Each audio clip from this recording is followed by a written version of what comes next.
Good morning, everyone. This is Father Nate, missionary priest in Italy, and thanks for joining us today, July 22nd, on No Greater Delight, our podcast on Marian feast and Marian meditations. Well, to start us off with today's feast, we'll take our lead from the Abbot Orsini, who says that they celebrate Notre Dame de la Garde, Our Lady of Safety or Safe Hiding, in Marseille in France, and also in Overloon in the Netherlands. Right? We're told that the Queen of Heaven is much honored in this French church, where every Saturday the Blessed Sacrament is exposed from midnight till noon. There are seen more than 30 large silver lamps, which a quantity of branches of coral of extraordinary size.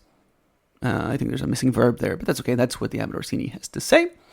They also celebrate in Vicovaro in Rome, Madonna Avvocata Nostra, Mary our Advocate, right? It's celebrated today because today was the beginning of the miraculous movement of her eyes. Right? So this is a very beautiful image, we're told, of Our Lady in Prayer, the work of the painter Giacomo Triga, who, on account of his poverty, had brought it to Monte di Pietà.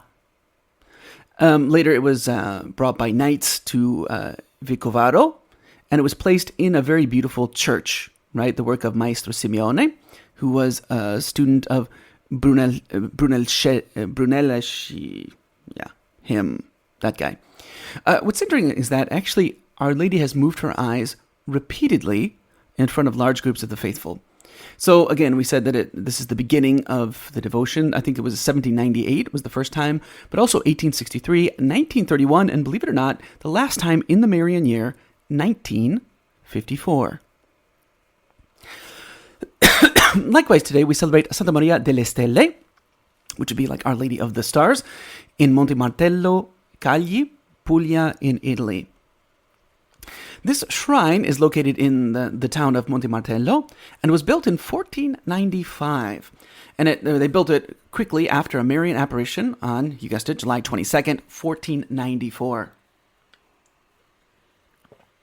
And so the community there, the town of Cagli, decided to not only build the shrine, but also to prepare the way and make sure that it was always maintained, right? In 1854, the city actually gave it to the diocesan seminary. It's a very beautiful image. It also had a beautiful bell tower, but unfortunately was destroyed in 1712. Last, we also celebrate, this is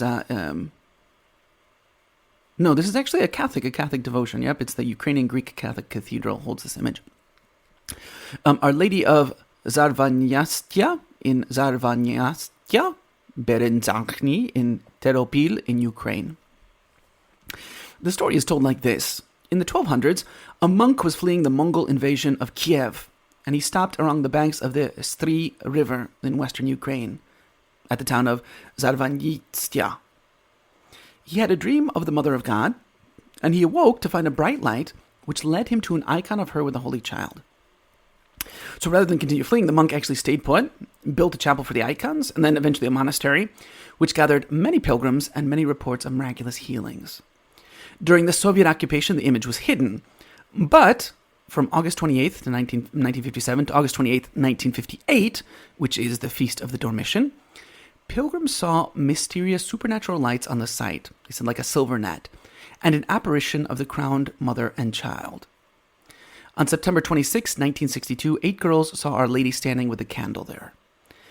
In 1997, a new Ukrainian Greek Catholic cathedral of the Mother of God of Zarvanyastia was blessed. And then the image, the church...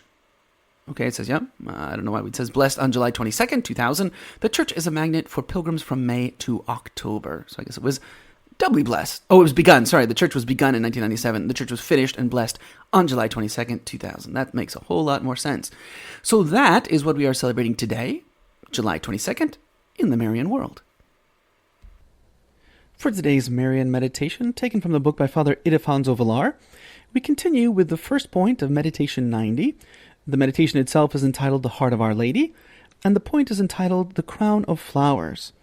Yesterday there was mention that Jesus' Sacred Heart is surrounded by thorns and Mary's heart surrounded by flowers, but really we're talking about the same thing, because as soon as we embrace the cross and the crown of thorns, they become sweet to us. Embrace the thorns of the heart of Christ, and your heart forthwith will blossom into flowers.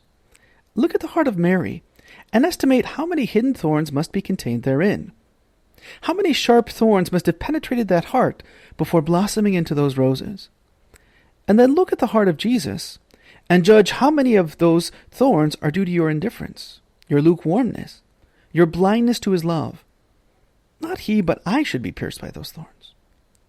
Jesus has enough thorns, so collect some for yourself.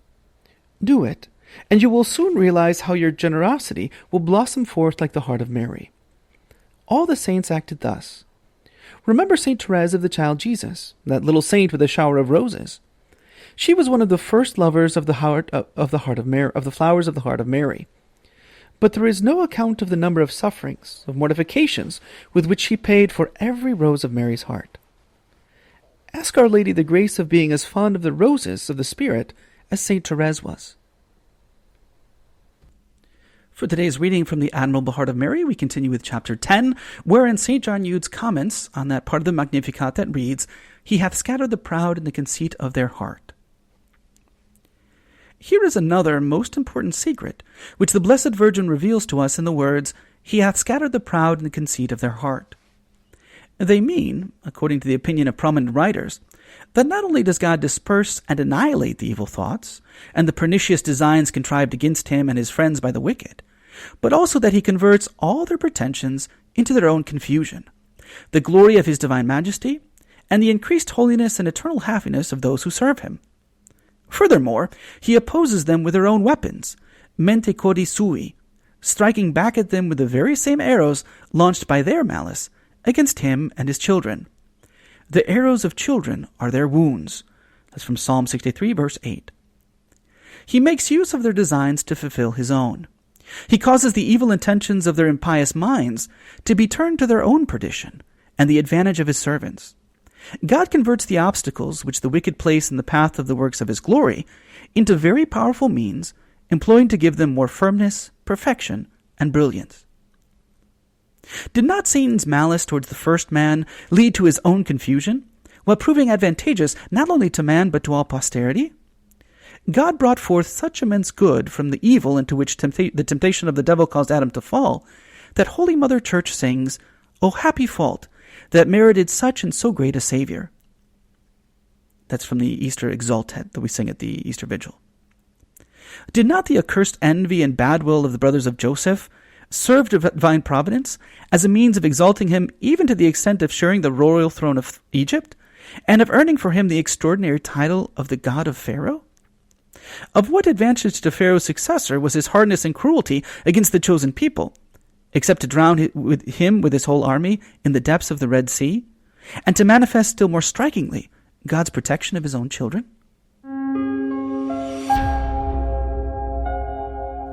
Hello, and we hope that you enjoyed listening to our Marian podcast. In the spirit of Saint Bernard of Clairvaux, we say to you that there is no greater delight than to spread the devotion of Our Lady. We hope you share these sentiments and encourage you greatly to share with a loved one. Know that you are always in our prayers, and we ask that you keep us in yours. God bless.